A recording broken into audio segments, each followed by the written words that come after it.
I just can't believe it. Here we are on Mount Nasir, straight out of the Mesopotamian legends of the flood.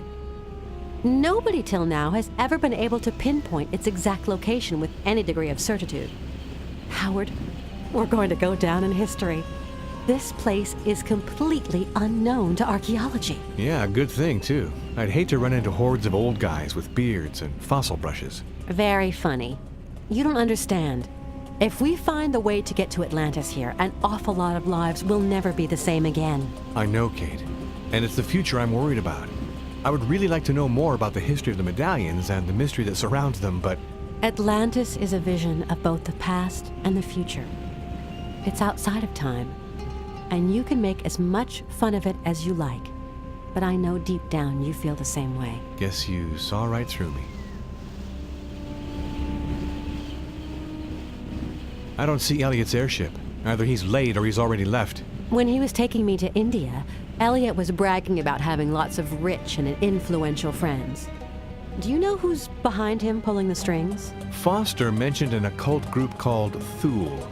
I don't know much about them, but apparently they're not very nice people, and they've got some rather unsavory ideas. I've heard of Thule. It started up a few years before the Great War, and as time went on, it got bigger. If its members are looking for Atlantis now, we're up against a very tough opponent. Captain Blackwood's betrayal has really disappointed me. I'd rather have had him on our side. He seems to know a lot of things. Who knows? Perhaps all's not lost.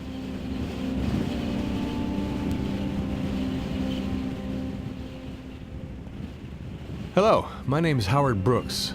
In 1725, Zedek. Eben scheiden Fallebusuno. Egen Heileven. Debensein. Ebensein Schiel. Well, I get the impression you don't speak my language. Or maybe it's me that doesn't speak yours. I know the dialect they speak round here. I can translate. It'll make things easier. Hello, my name's Howard Brooks, and this is Kate Sullivan. Do you live here in this village? Greetings to you. I'm Zirek. Yes, I do live here when I'm not in the mountains. Ah, so you're a shepherd or something like that? No, I'm an herbalist. I was just picking plants when you arrived. What about you? What are you here for? We are archaeologists. We're researching the local legends. The people of this village are very hospitable. But after what happened in the temple yesterday, you might not be very welcome. What did happen yesterday? I don't know exactly. It seems two foreigners wanted to profane the temple of Marduk. From what I've heard, only one man came back out of the temple. A thin man with big boots and a dark stare. Ever since then, most folks in the village have been holed up in their houses. So you weren't there when it happened? No. I was up in the mountains for a week, and I just got back this morning. I ran into old man Omarim 3 days ago, and he told me that terrible things were going to happen. I just wonder how we could have known. Tell us about the temple in the village. It's the site of a very ancient cult that worships the Lord Marduk. It is guarded by the dragon of Marduk, who has been watching over the mountain and its inhabitants for thousands of years. The dragon is a benign creature, but its anger can be devastating. Woe betide whoever draws its wrath. What do you do with the herbs you pick? We use the plants for cooking, for dyeing wool, and for healing sickness.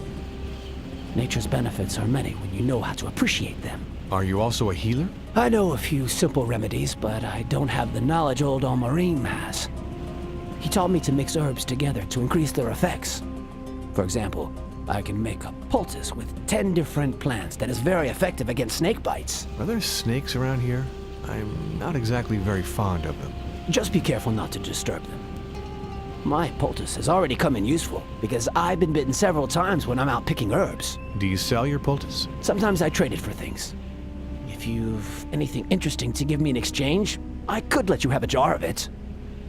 Who is this old Omarim you were talking about?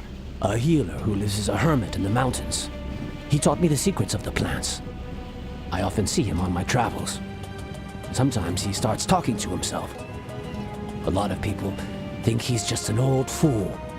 But he's a wise man, and he knows many things. In that case, I'm sure he can help us. Maybe you'll see him.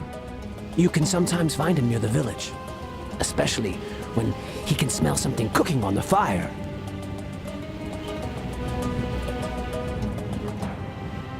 What a magnificent pearl. I'll give you a jar of my poultice for that. It's yours.